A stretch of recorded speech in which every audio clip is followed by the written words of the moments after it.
আসসালামু আলাইকুম। রুফার রান্নাঘরে আপনাদের সবাইকে স্বাগতম। আমি আজকে আপনাদের জন্য একটি মজার রেসিপি নিয়ে হাজির হয়েছি। আমার আজকের রেসিপি হচ্ছে বিস্কিট দিয়ে চকলেট কেক।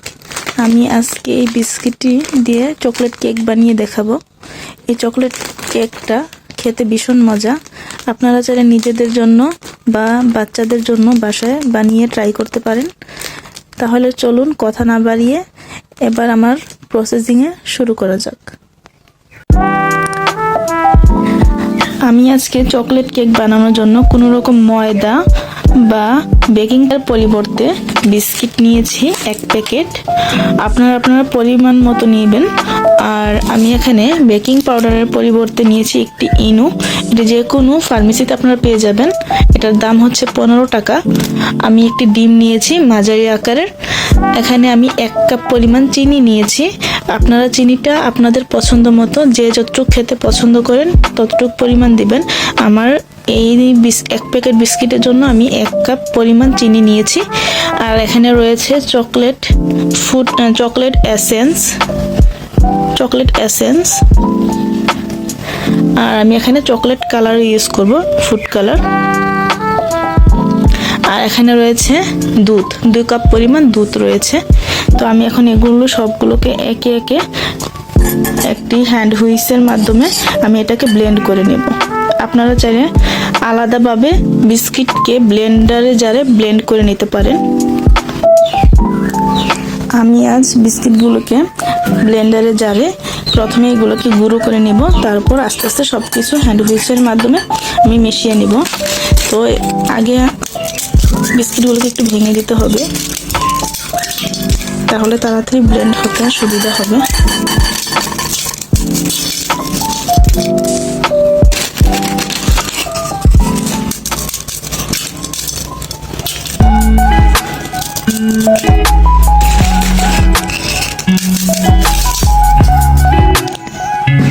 এখানে আমি কিছুটা বিস্কুট ভেঙে নিয়েছি। এখন এগুলোকে আমি ব্লেন্ডারে গুঁড়ো করে নেব। ফিরছি গুঁড়ো করে। আমি আমার বিস্কুটগুলো গুঁড়ো করে নিয়েছি। এটাকে ঢেলে নিচ্ছি।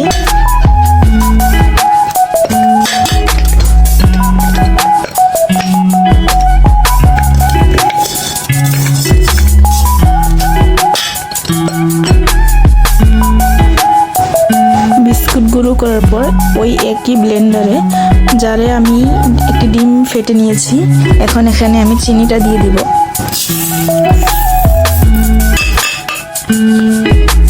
চিনি দেওয়ার পর আমি এখানে ফুড কালার এবং চকলেট এসেন্স একবারে দিয়ে দিব। আর দুধটা একটু একটু করে দিব। আমি দুধটা এখানে 3 বার অ্যাড করব। করে আমি এটাকে 1 মিনিট থেমে থেমে ব্লেন্ড করে নেব। ডিমটা আমি ভালো করে ব্লেন্ড করে নিয়েছি। আমি এখানে চকলেট কালার এবং চকলেট এসেন্সও অ্যাড করে দিয়েছি। আপনারা চাইলে এটাকে হ্যান্ড হুইচের মাধ্যমেও ব্লেন্ড করে নিতে পারেন। তবে এতে সমস্যা কি, সময়টা একটু বেশি লাগবে। আর ব্লেন্ডারে করলে সময়টা একটু কম লাগবে। আর যাদের কাছে ইলেকট্রিক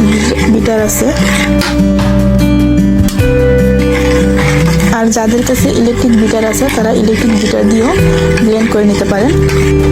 এখন আমি এই শুকনো উপকরণ এবং ইনোটা একসাথে মিশিয়ে দিব। প্রথমে আমি ইনোটা মিশিয়ে নিচ্ছি সম্পূর্ণটা।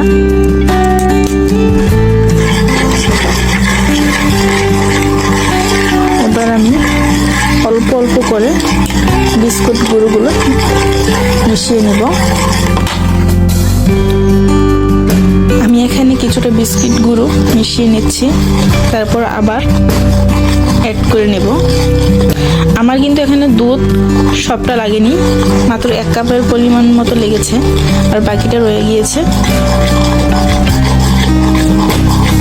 যদি পরবর্তীতে লাগে তাহলে আমি এটা আবার অ্যাড করে দিব।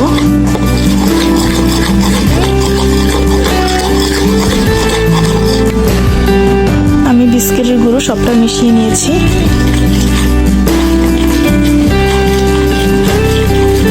এখন কিছুটা দুধ অ্যাড করে দিব যেন বেশি ব্যাটারটা ঘন না হয়।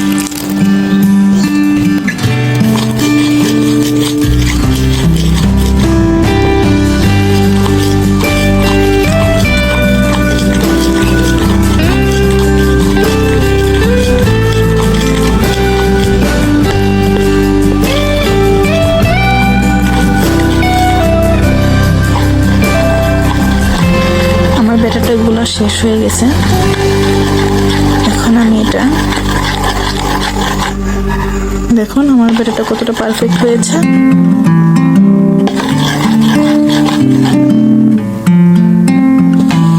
এখন আমি একটা মোল্ডে একটা কাগজ কেটে নিয়েছি। আপনাদের হাতের কাছে যদি বাটার পেপার না থাকে তাহলে আমার মতো এইভাবে যে কোনো খাতার কাগজ বা বইয়ের কাগজ সমান করে কেটে লাগিয়ে তেল ব্রাশ করে নিতে পারেন। আমি এখানে তেল ব্রাশ করে নিয়েছি।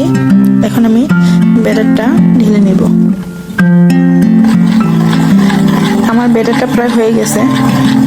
এখন আমি যেই মোল্ডে কেকটা বেক করব সেই মোল্ডে একটা কাগজ গোল করে কেটে এটার মধ্যে তেল ব্রাশ করে নিয়েছি। আপনাদের হাতের কাছে যদি বাটার পেপার থাকে আপনারা সেটাকে লাগিয়ে তেল ব্রাশ করে নিতে পারেন। আমার কাছে ওইটা ছিল না অ্যাভেলেবেল, তাই আমি এখন বইয়ের কাগজ সমান পরিমাণে কেটে তারপর সেটাকে তেল ব্রাশ করে নিয়েছি। এখন আমি ব্যাটারটা ঢেলে দিব।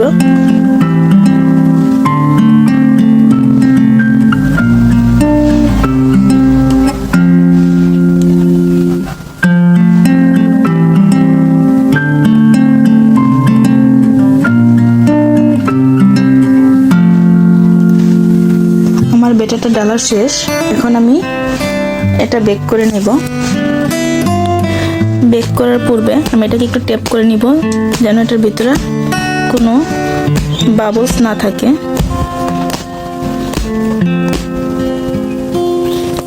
এখন আমি এটাকে বেক করতে গ্যাসের চুলায় দিয়ে দিব। আমি 10 মিনিট পূর্বেই চুলায় একটা হাঁড়ি বসিয়ে রেখেছিলাম, সেটাকে প্রি হিট করে নিয়েছি। এখানে যথেষ্ট পরিমাণ তাপ চলে এসেছে। এখন আমি এখানে কিছুটা বইয়ের কাগজ এখানে দিব। তারপর একটা স্ট্যানার বসিয়ে আমি আমার কেকটাকে বেক করে নেব। আমি চুলার মধ্যে কিছুটা বইয়ের কাগজ দিয়ে তারপর একটা স্ট্যানার বসিয়ে দিয়েছি। আপনারা অবশ্যই বইয়ের কাগজটা দিয়ে নেবেন, এতে করে আপনার এখানে যে তাপের পরিমাণটা একদম সঠিক পরিমাণে চলে আসে এবং কালারটাও খুব সুন্দর আসে। সব দিক থেকে উপরে এবং নিচে সবটা একই কালার হয়, তাই আপনারা অবশ্যই এই কাগজটা ব্যবহার করবেন। এখন আমি এখানে কেকের মোল্ডটা দিয়ে দিব। আমার কেকের মোল্ডটা বসিয়ে দিয়েছি। এখন এর উপর আমি একটা ঢাকনা দিয়ে ঢেকে দিব। আপনারা এখানে অবশ্যই সিলভারের ঢাকনা ব্যবহার করবেন। এখানে কাচের ঢাকনা ব্যবহার করতে যাবে না, তাহলে হবে কি কালারটা সুন্দর আসবে না।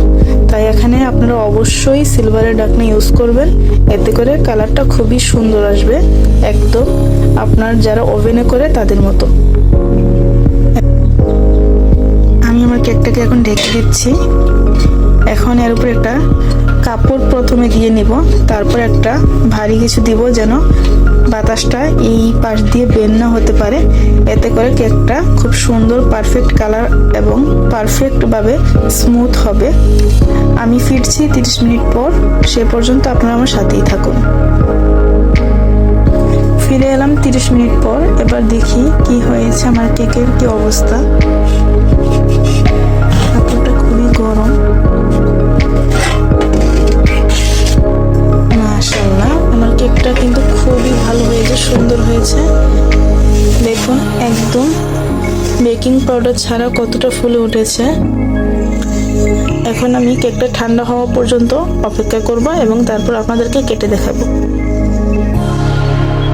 আমার কেকটি ঠান্ডা হয়ে গিয়েছে। এখন আমি এটাকে পরিবেশন করব। আমি আমার কেকটিকে মোল্ড আউট করে নিয়েছি। এখন আস্তে আস্তে কাগজটা উঠিয়ে নেব। দেখুন মাশাআল্লাহ, আমার কেকটা কিন্তু একটুও পুড়ে যায়নি।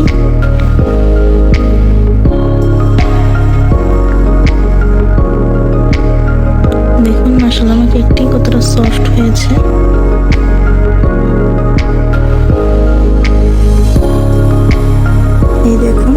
কেকের ফাইনাল লুক।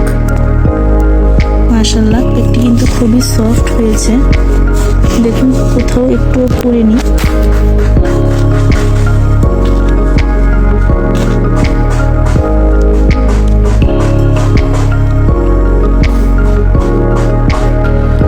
এখন আমি কেকটিকে একটু কেটে দেখাচ্ছি।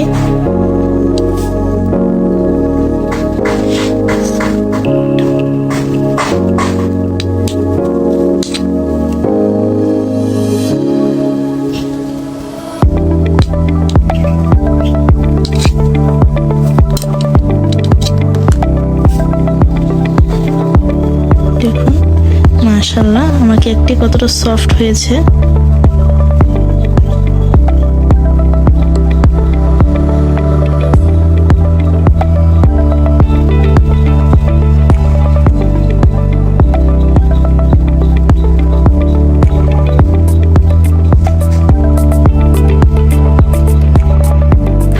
আমি একটুখানি কেক খেয়ে দেখছি স্বাদটা কেমন হয়েছে। মাশাআল্লাহ, কেকটা সত্যি খেতে অসাধারণ হয়েছে। আপনারাও বাসায় এভাবে কেক বানিয়ে খাবেন এবং বাচ্চাদেরকেও টিফিন হিসেবে এই কেকটা বানিয়ে দিতে পারেন।